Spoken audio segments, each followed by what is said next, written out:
इसलिए कि जनता के द्वारा बनाए हुए कानून से हुकूमत नहीं चलती। राजा बनाता थे, अब कंपनी बनाती।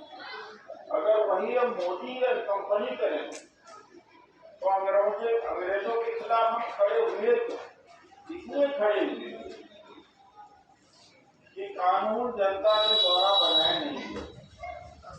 संविधान जो बनाया गया वो जनता के द्वारा बनाया गया। कानून जो है जनता के द्वारा बनाया गया, वो जनता के लिए बनाया गया।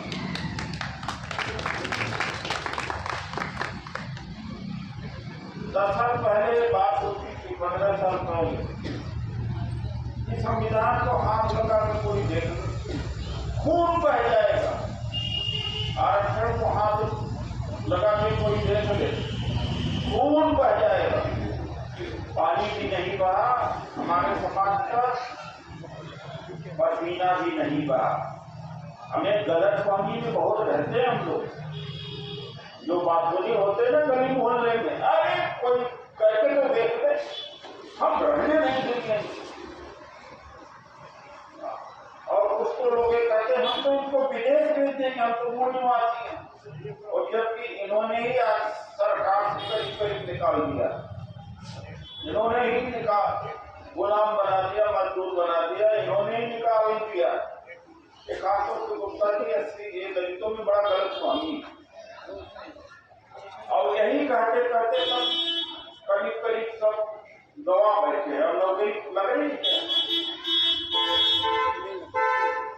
पहले इंटर ये करने के बाद घर से बुला के नौकरी मिल जाती थी सरकार की,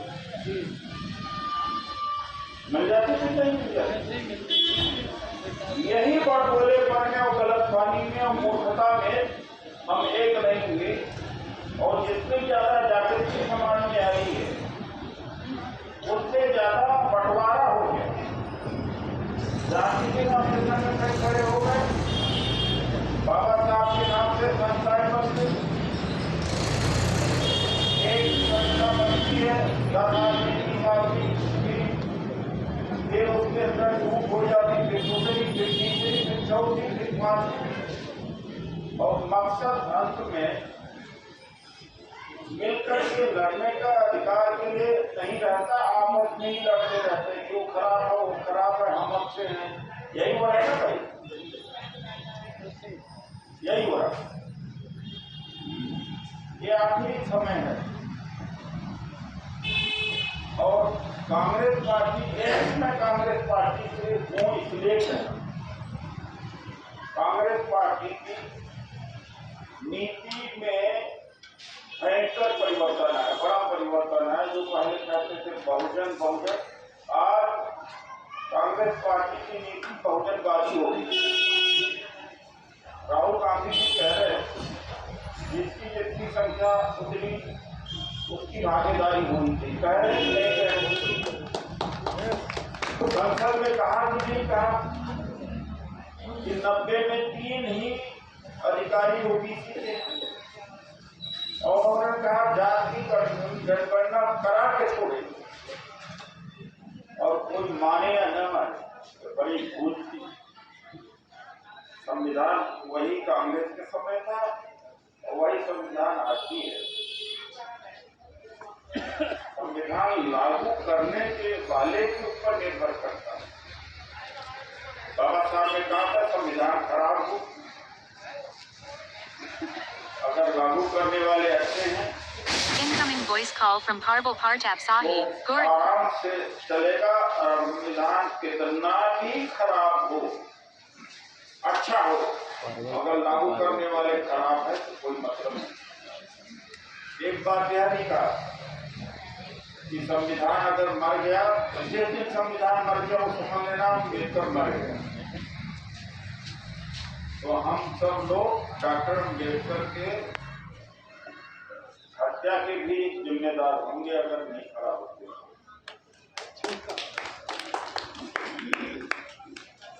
ये जो आपस में अहंकार और काम खिंचाई है, ये सब ले डूबेगा। गलतफहमी में नहीं रहो। और ये मेरा मेरा खुद का अकेले का कुछ नहीं। रामलीला मैदान में 5 नवंबर को रहेगी। पूरे सिविल सोसाइटी का मूवमेंट है, केवल SC/ST का भी नहीं है। मुसलमानों के लिए क्या होने जा रहा है उनको कह देना। इनकी नीयत बहुत खराब थी, इसी विशेष सत्र में कुछ करने वाले थे।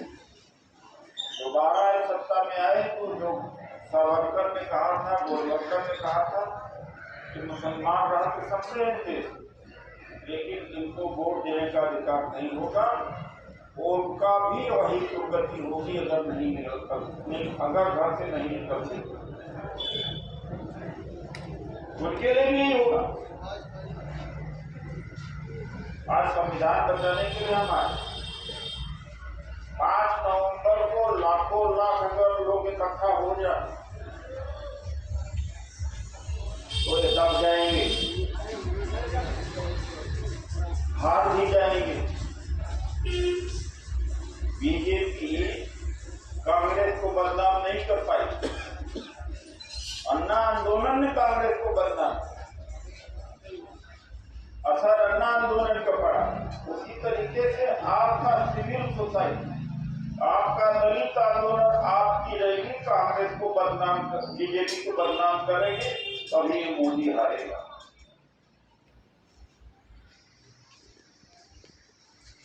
नौकरी आपको लेना, सम्मान आपको लेना, संविधान आपका। आप ताकते हैं दूसरे के ऊपर मुंह की, अरे भाई कांग्रेस क्या कर रही है, ये क्या कर रहा, वो क्या कर रहा। लाभ आपको लेना। तो मैं आप लोगों के बीच आया और हमारे बीच में जो प्रमुख साथी लोग हैं, सुरेश गौतम जी, विजेंद्र पास्टर जी, लसीराम जी, रतनलाल जी हैं, गोपीचंद जी, ओम प्रकाश जी, निहाल सिंह जी, संसलीलाल जी, ज्ञानचंद जी, मोहन सिंह जी, मास्टर राजेश्वर। मेरी अकेले की लड़ाई नहीं है राजेश्वर जी, मैं अकेले नहीं कुछ कर सकता। हीरो वर्षिप है इस देश में, अकेला व्यक्ति कुछ नहीं करता। जब लोग होते हैं साथ में कभी कुछ होता है। अरे हमारा आदमी बोल रहा, लड़ रहा, कुछ नहीं। हाँ, ये जो मोहल्ले मीटिंग होती है, व्हाट्सएप पर चर्चा होती है, कुछ लोग व्हाट्सएप पर, फेसबुक पर गाली देकर के सोचते हैं कि अपना जिम्मेदारी निभा दिया, मनुवाद को हरा दिया। कुछ लोग गली मोहल्ले में भाई सब छोड़ करके बड़ी संख्या दिखाओ, वो उदित रात के लिए उदित रात में कुछ नहीं कर पाएगा। वह अगर संख्या नहीं दिखेगी तो कोई कुछ नहीं कर पाएगा। किसान 3 महीने तक पंजाब में बैठे हुए थे, रेल की पटरी के ऊपर कोई सुनवाई नहीं हुई, और जब लाखों की संख्या में दिल्ली में आए जीत करके गए। उसी तरीके से रामलीला मैदान में इतना ज्यादा संख्या में आना चाहिए कि रास्ता जाम हो जाए, ये मोदी हारेगा भी, आपका संविधान बचेगा। ये 11 नाम है हमारे, इनकी 11 बसों की जिम्मेदारी होती है। 11 बस लेके पहुंचना चाहिए, और आपकी ये जिम्मेदारी होगी कि आप और जगह सभा कराई। धोनी जी ने यहाँ पर आकर के तैयारी की, सुनील जी ने वो अभी पता लगा, तो यहाँ मुलाकात हुई। अभी ये जो लिफाफा है बांट रहे थे, ये बाबूलाल जी हमारे साथ ये लिफाफा बांट रहे थे। कहाँ से चले? तो एक सेकेंड, ये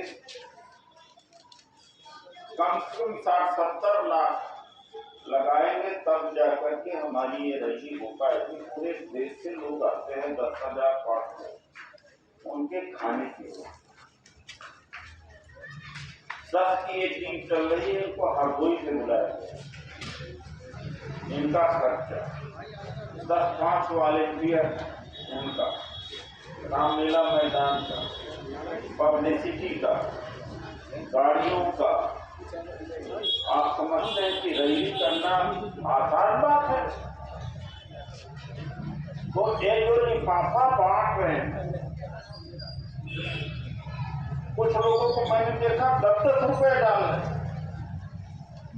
इससे अच्छा आप मत दीजिए।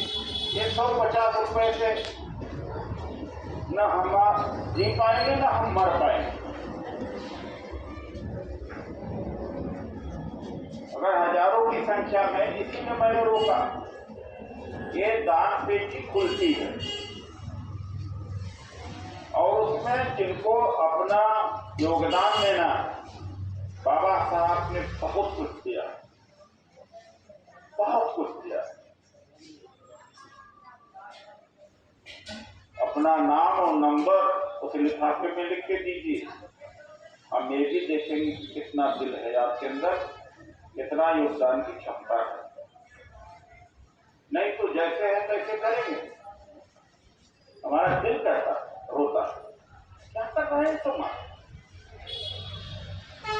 जिस दिन 15 अगस्त को प्रधानमंत्री का आखिरी सलाहकार कहता है विवेक देवरॉय कि ये संविधान नकारा है, नया संविधान चाहिए, ये समाज में कहीं से आवाज आई है?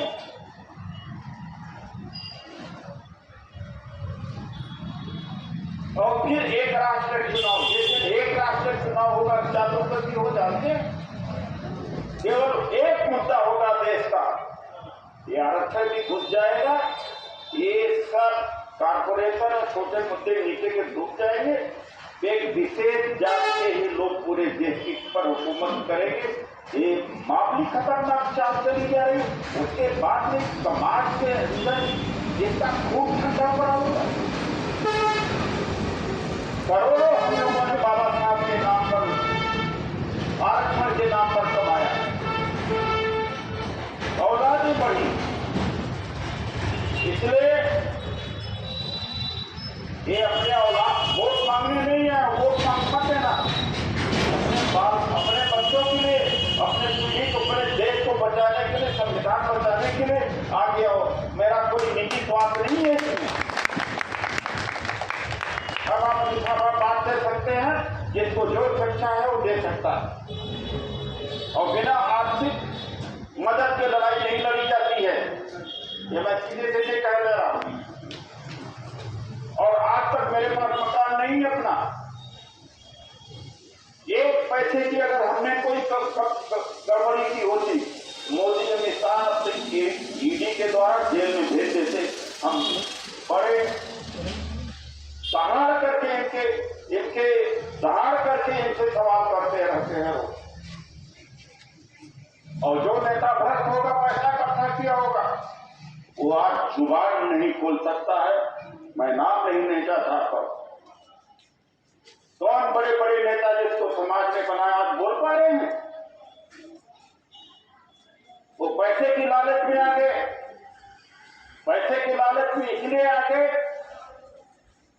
कार्यकर्ता रैली, धरना, प्रदर्शन उनको भी करना, लेकिन जरूरत से ज्यादा हमने एक भी पैसा नहीं इकट्ठा किया। तो ये मैं आपसे फरियाद लेके आया हूं, समाज के वास्ते आया हूं। और बस हमने अपना फर्ज अदा कर दिया। आपको अपना क्या कमिटमेंट है आप ये बताएं। ये अकेले की लड़ाई नहीं, आपका आर्थिक सहयोग मिलेगा, उधम बजा के रैलियां निकल लीजिए, दसियों रथ निकलना चाहिए, 5 वाली रिश्ते से निकल आना चाहिए, प्रभात फेरी होनी चाहिए।